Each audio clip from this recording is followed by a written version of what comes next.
आज लोक जनशक्ति पार्टी का एक प्रतिनिधि मंडल, जिसमें मैं, मेरे साथ हमारे प्रदेश अध्यक्ष राजू तिवारी जी, हमारे संसदीय बोर्ड के बिहार प्रदेश अध्यक्ष हुलास पांडे जी, हमारे बिहार के प्रधान महासचिव संजय पासवान जी,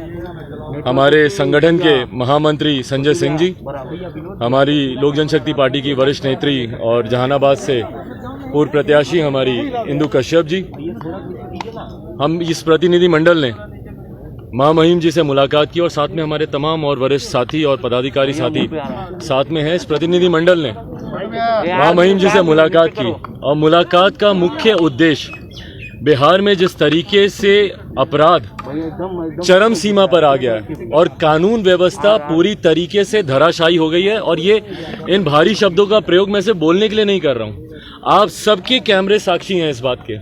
आप ही वो हैं लोकतंत्र का, भैया आप लोग चौथा स्तंभ है, और आप ही लोग हैं जिन्होंने निरंतरता में बिहार में बढ़ते हुए अपराध को लेकर अपनी खबरों को बेबाकी से मजबूती से रखा है। आए दिन जो हत्याएं हो रही हैं, रंगदारी हो रही है, लूटमार हो रहा है, अपहरण हो रहा है, डकैती हो रही है, उसके बारे में आप सब ने रिपोर्टिंग की और अधिकांश जगहों पर मैं खुद गया हूं। हमारे पूर्व प्रत्याशी मनिहारी के अनिल उमराव जी, जो कि अनुसूचित जनजाति से आते थे, उनकी जिस तरीके से अपहरण कर 2 दिन तक मैं एसपी साहब के संपर्क में रहा, निरंतर उनसे बात होती रही, पर उसके बाद भी जिस तरीके से उनकी निर्मम हत्या कर दी गई। उसके बाद कल मैं मेयर साहब के यहाँ गया, कटिहार के जो मेयर साहब हैं शिवराज पासवान जी, उनकी जिस तरीके से हत्या कर दी गई, उनको बाहर बुलाकर सीने में 3 गोलियां सामने से लाकर दाग दी गई, चश्मदीद होने के बावजूद, आई विटनेसेस होने के बावजूद जिस तरीके से शासन प्रशासन तंत्र पूरी तरीके से उदासीन रवैया इन विषयों पर दिखाता है। उससे पहले ठीक वहीं पर कटिहार के जो पिछले भी मेयर थे, वो भी अनुसूचित जाति से आते थे, उनकी भी ऐसी हत्या कर दी गई। आज वो अपराधी पिछले 1-1.5 साल से खुलेआम घूम रहे हैं। तो ये अपने में दर्शाता है कि भैया अपराध पर नियंत्रण बिहार सरकार पूरी तरीके से खो चुकी है, और इसीलिए हम लोगों ने बिहार के जो मुख्यमंत्री हैं वो हमारे प्रदेश के गृह मंत्री भी हैं। गृह विभाग की जिम्मेदारी उन्हीं की है। बिहार में लॉ एंड ऑर्डर सुचारू रूप से चले, ये जिम्मेदारी हमारे मुख्यमंत्री की है। पर उनके रहते हुए अगर बिहार में इस तरीके से आपराधिक घटनाएं बढ़ती जा रही हैं, और खास तौर पर चिंता की बात इसलिए है कि ऐसे लोगों को टारगेट किया जा रहा है जो कि अनुसूचित जाति जनजाति से आते हैं, जो अपने क्षेत्र में अपने समाज में पॉपुलर हो रहे हैं, जो प्रदेश में राष्ट्रीय स्तर पर हो, प्रदेश के स्तर पर हो या अपने क्षेत्रीय स्तर पर हो, उनकी लोकप्रियता बढ़ती जा रही है। ऐसे लोगों को ये लोग टारगेट कर रहे हैं। और ये मैं इस बात को ज्यादा पुख्ता तरीके से इसलिए कह सकता हूं क्योंकि मेरा एक अपना अनुभव रहा है मुख्यमंत्री नीतीश कुमार जी के साथ में। मैंने उनको देखा है कि किस तरीके से जातीयता के आधार पर वो राजनीति अपनी करते हैं। कोई दलित वर्ग का या महादलित वर्ग का कोई व्यक्ति सामने आए, ये मुख्यमंत्री नीतीश कुमार जी को बर्दाश्त नहीं होता। मेरे नेता, मेरे आदर्श आदरणीय रामविलास पासवान जी को आप सबके कैमरों के सामने किस तरीके से कितनी बार उन्होंने अपमानित करने की कोशिश की। भाई, जब बिहार के गवर्नर फोन करके उनका हालचाल पूछ रहे थे, जब देश के राष्ट्रपति उनका हालचाल पूछ रहे थे, जब देश के प्रधानमंत्री हमारे नेता का हालचाल पूछ रहे थे, कोई सत्ता विपक्ष का चीफ मिनिस्टर ऐसा नहीं होगा जिन्होंने फोन करके उनका हालचाल नहीं पूछा। वहीं जब आप लोगों ने मुख्यमंत्री जी से पूछा कि भैया उनका स्वास्थ्य कैसा है, तो छूटते ही बोलते हैं अच्छा हमको तो मालूम ही नहीं है। तो जिस प्रदेश के मुख्यमंत्री ने अनुसूचित जाति जनजाति के लोगों के साथ हमेशा भेदभाव किया हो, उनके साथ हमेशा बदले की भावना रखी हो और उनको टारगेट कर उनकी हत्या करवाई गई हो, उनके ऊपर आपराधिक असामाजिक तत्वों के द्वारा उनके ऊपर अटैक करवाया गया हो, इन तमाम चीज़ों की जानकारी हम लोगों ने आज मां महिम जी को दी है, उनके संज्ञान में दिया है। क्योंकि राज्य सरकार के ऊपर और मुख्यमंत्री जी के ऊपर से बिहारियों का विश्वास उठ गया।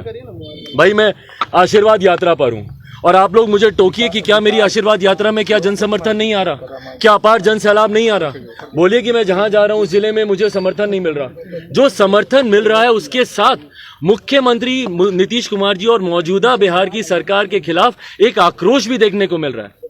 नफरत करने लगे हैं बिहार के लोग मुख्यमंत्री नीतीश कुमार जी की योजनाओं से, इनकी नीतियों से। इन्होंने ही कहा था ना अनुसूचित जाति जनजाति के लिए कि भैया अगर वहां पर कोई हत्या होगी किसी दलित परिवार में तो उनके आश्रितों को सरकारी नौकरी दी जाएगी।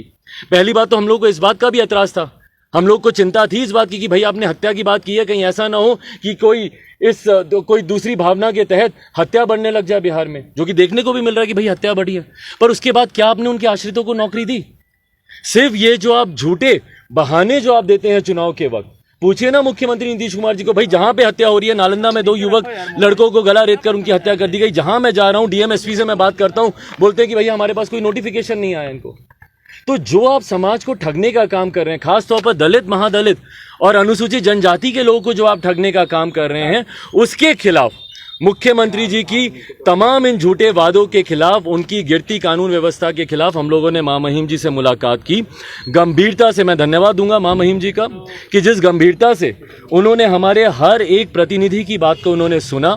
और उसके बाद उन्होंने हम लोग को आश्वासन दिया है कि वो बात करेंगे इसके ऊपर, आगे इसको गंभीरता से लेंगे। इन तमाम चीज़ों पर उन्होंने सकारात्मक आश्वासन हम लोग को दिया है और मैं उम्मीद ठगने का काम कर रहे हैं, खासतौर पर दलित, महादलित और अनुसूचित जनजाति के लोगों को जो आप ठगने का काम कर रहे हैं, उसके खिलाफ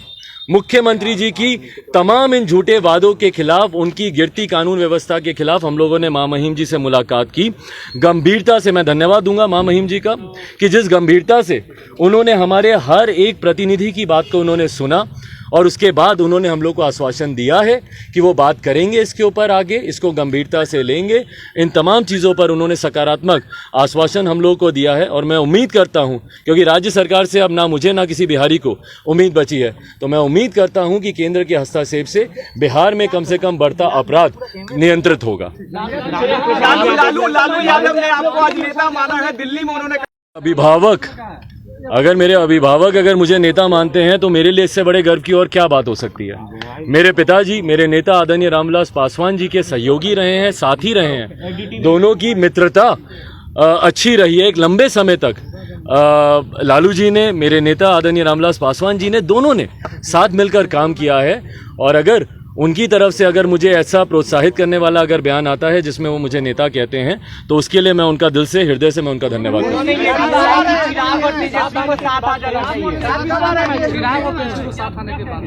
मैं उनकी भावना का सम्मान करता हूं और आज की तारीख में जिस तरीके से मैं अपनी एक आशीर्वाद यात्रा पर निकला हुआ हूं, मैंने बार बार इस बात को कहा है कि मेरी प्राथमिकता आज की तारीख में आशीर्वाद यात्रा है, तो मेरा पूरा ध्यान अभी केंद्रित मेरी इस आशीर्वाद यात्रा